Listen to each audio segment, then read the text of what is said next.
Emily, is Grandpa behaving himself? Well, sort of. He injured his leg. Old people can be such a nuisance.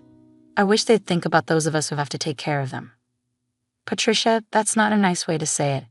It's fine. He's already declining quite a bit. I can't handle the fuss of old people, but you're used to it, so you'll be fine. The other day, my husband's grandfather, Michael, fell in a garden and injured his leg. It's not a serious injury, but he's already 82 years old. Because of his age, we're having him rest in bed just to be safe so it doesn't get worse. My mother-in-law won't even go near him, let alone take care of him. I'm Emily, 30 years old. I married 3 years ago and live with my husband Daniel's family. My husband was my boss at the company where I worked, a company founded by his grandfather. When I joined 8 years ago, my father-in-law was already the president and my grandfather-in-law was the chairman. But back then, the grandfather was still handling all the important tasks and responsibilities of the company. 2 years ago, when Grandpa turned 80, he remained chairman but handed over most of the public duties to my father-in-law. Michael, you've worked hard all this time. Now, leave the company matters to Christopher and take it easy, my mother-in-law said with a smile, but her words sounded sarcastic to me. Grandfather-in-law is a bit stubborn but a fair and kind person with a good reputation. In contrast, my father-in-law seems somewhat immature, never expressing his opinions clearly and utterly unreliable compared to Grandpa. And he always does whatever my mother-in-law says. My grandmother-in-law has already passed away, and I never met her. My husband and I started dating when we worked together on the same product planning team 3 years after I joined the company. My husband, energetically leading the team, seemed reliable to me, though a bit self-righteous. Maybe I felt that way because I lost my father early and grew up with just my mother. My mother also passed away from illness 2 years ago, and now I have no family other than my in-laws. Shortly after I got married, my mother fell ill and needed care, so I quit my job to take care of her. The fact that my husband's family didn't object was probably due to a single comment from Grandpa. It's only natural to take care of the mother who raised you alone. Don't worry and take good care of her. Thanks to that, I was able to be by my mother's side every day for a year without financial worries until she passed away. My mother-in-law seemed a bit dissatisfied, but I was truly grateful. However, since Grandpa handed over the company to my father-in-law, everyone's attitudes towards him have gradually changed. They no longer listen to his opinions as much, and I can't shake the feeling that they're treating him carelessly. At first, I thought it was just my imagination, but watching my mother-in-law and husband's behavior, I can't help but feel that way. My father-in-law's attitude is non-committal, but it feels like he's ignoring Grandpa as if he's no longer needed since he's practically retired. Watching my in-laws' behavior, I feel somewhat angry. Hey, don't you think your attitude, Patricia, and yours too, is a bit cold towards Grandpa? So what's the big deal? Grandpa tries to talk to you and you barely respond. You don't even try to help them. Like I have time to deal with old people.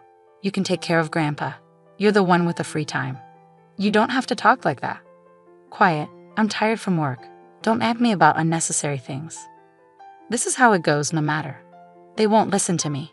My grandfather-in-law doesn't say anything to his family about this. Now I'm the only one who talks to my grandfather-in-law at home. Grandpa, the weather is nice today. Shall we go for a little walk outside? Your leg seems to be healing well, and I think it will be good rehabilitation. Thank you. Let's go out for a bit then. The two of us went to the park, where there were several families with children playing around. My grandfather-in-law looked at the scene with joy. Christopher and Daniel enjoyed times like that too. Grandpa, I was busy with work and couldn't take care of the children much. Maybe that's why I couldn't raise Christopher and Daniel properly, my grandfather-in-law said with a slightly sad face, almost like he was talking to himself. Christopher is my father-in-law, and Daniel is my husband. I think about how everyone can be kinder to my grandfather-in-law, but I can't come up with a good idea. But then my in-laws suggested building a house for my grandfather-in-law. This house is over 50 years old, right? The layout is bad, it's hard to use. But instead of spending money on repairs, it would be better to build a new house in a more convenient location.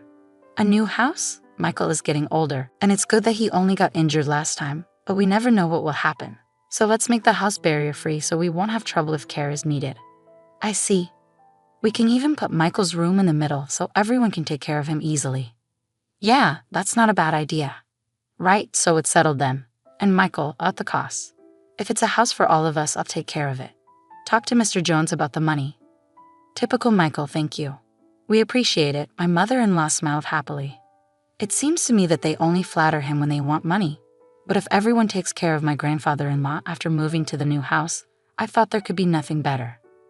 Mr. Jones is the company's in-house counsel and also manages my grandfather-in-law's personal assets. My grandfather-in-law liked his character and made him in-house counsel, and it's been nearly 30 years. He is 58 now and a person my grandfather-in-law trusts the most. I've met him several times and he seems to be a very honest person. He always cares about my grandfather-in-law's health, and sometimes I think he's more like a son than his real sons. Having such people around my grandfather-in-law makes me feel a little relieved. I wasn't informed about the details of the house being built, but my mother-in-law seemed very cheerful, and the three of them were looking at interior design magazines and discussing various things, so it seemed to be going smoothly. Then something unexpected happened. It was revealed that my grandfather-in-law had a debt of $1,820,000. Wait, what's this about $1,820,000? I exclaimed. My grandfather-in-law had become a co-signer for a loan for a friend's company, but that company was in trouble, and the debt had become my grandfather-in-law's responsibility. Wait, they're not going to take the house. It's under construction, are they? Since the contract has already been completed, and as Patricia said, it's in the president's name, so it's fine, my mother-in-law seemed relieved at those words. Oh, thank goodness. I'm glad we did it my way. Listening to that conversation, I learned for the first time that the house was in my father-in-law's name. Even though my grandfather-in-law had paid for it, putting it in my father-in-law's name seemed just like something my mother-in-law would do. I also wondered why they didn't think of giving up the house to help repay the debt. Hey, this debt is Michael's fault, and it has nothing to do with us or the company, right? Well, it was signed in Michael's name. Oh good, then there's no problem. I couldn't understand what was good about it, but since my grandfather-in-law didn't say anything during that conversation, I didn't intervene either. After all, it's not an amount I could handle. A few days later, my grandfather-in-law's behavior began to change gradually. Grandpa, what would you like to eat for lunch? Who are you calling Grandpa? I'm only 50. You have no right to call me that. Huh? Sorry, Emily, right? I was lost in thought. At first, I thought he was just deep in thought, and when it happened repeatedly, I began to feel uneasy. Patricia, what are you doing? Where's my meal? Grandpa, I'm Emily. Patricia is your daughter-in-law. You ate your meal earlier. Didn't eat? Are you trying to starve me? I wondered if my grandfather-in-law's condition was triggered by the $1,820,000 debt, and seeing that none of his family members were trying to help him might have been a double shock. I tried to persuade my grandfather-in-law to go to the hospital, but he adamantly refused. He might not want to admit that he could have dementia. I didn't want to force him, but I felt helpless on my own. I consulted my husband, but he simply brushed it off, saying it had nothing to do with him. My mother-in-law wasn't any help either, so I turned to my father-in-law as the only option. Yeah, I heard from Patricia, Daniel. They think it might be dementia. Can you go to the hospital with us? I asked him. But it's not that bad yet, right? If we go to the hospital, others will find out my father has dementia, he responded. There are good medications now that can slow the progression. Well, there's no need to rush. Let's watch him a little longer. Emily is here, so they'll be fine, right? I couldn't help but feel frustrated by their lack of concern. I couldn't depend on them. Grandpa, let's go to the hospital. Let's see you properly examined, I urged. Who are you? Where are you planning to take me? You're up to no good, he retorted. I felt tears welling up, seeing how stubborn my once kind grandfather-in-law had become. But my mother-in-law just laughed, amused. Even if he was the chairman, it's over for him now. But now everything, even the company, is all Christopher's, she remarked casually. Patricia, Grandpa isn't completely unaware. He's listening to everything. He'll forget everything soon. He'll start wandering, dribbling. Just thinking about it gives me chills. He's nothing but a nuisance now, I protested. How can you say that? Grandpa has worked hard for the family all of his life. My mother-in-law's words made me both angry and sad. But my grandfather-in-law just smiled. See, this old man doesn't understand anything, she added, laughing. Patricia, I was furious at my mother-in-law's callousness. But soon the new house would be ready. Perhaps things might change once we move there. Since it's a house that Grandpa built, the family might show some gratitude and be kind to him. I couldn't completely abandon that faint hope. And 2 months later, the house was finally built. For days, I had been compelled to pack my in-laws' and husband's belongings, while my father-in-law's and my own items remained mostly untouched. Even when I attempted to organize my things, my in-laws and husband kept assigning me tasks, preventing any progress. However, I reasoned it would be okay to relocate the smaller items later since this house wasn't disappearing. On moving day, after transferring most of the belongings, I went to call my father-in-law, but my husband intercepted me. "Ah, you and Grandpa can stay here," he announced. "What? You can stay in his house?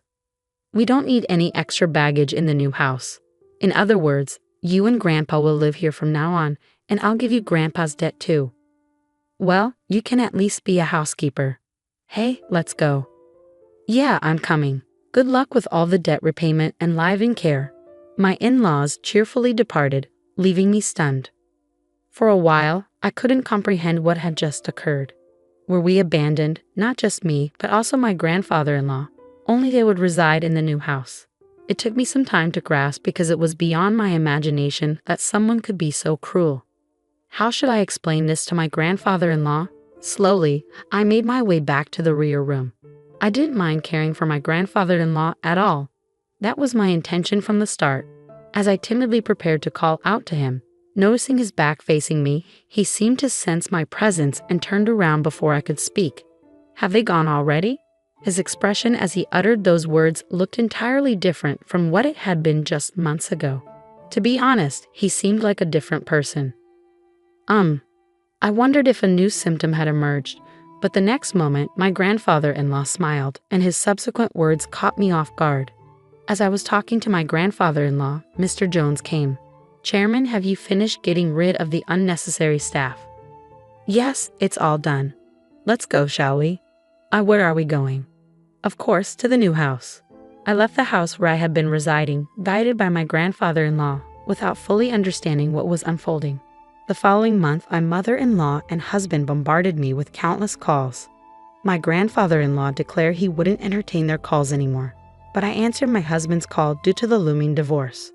"Hey, Emily, is Grandpa with you? When I went to the old house, it was up for sale. It's not worth $1,820,000, so you can't repay the debt." "Is that why you did that?"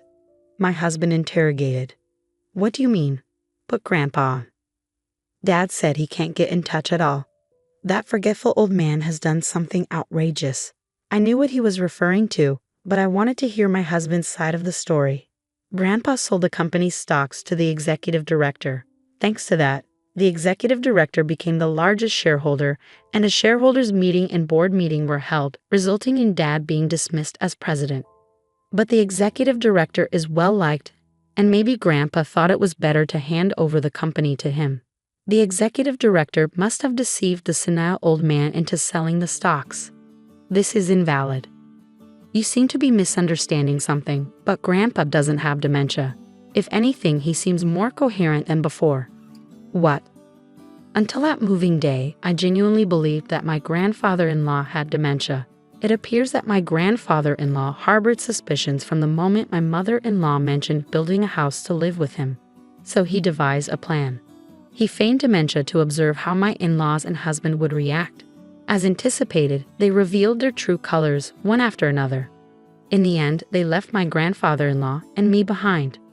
I struggled to contain my laughter because everything unfolded exactly as I had expected. My grandfather-in-law then said, I found myself surprised, relieved, and slightly conflicted.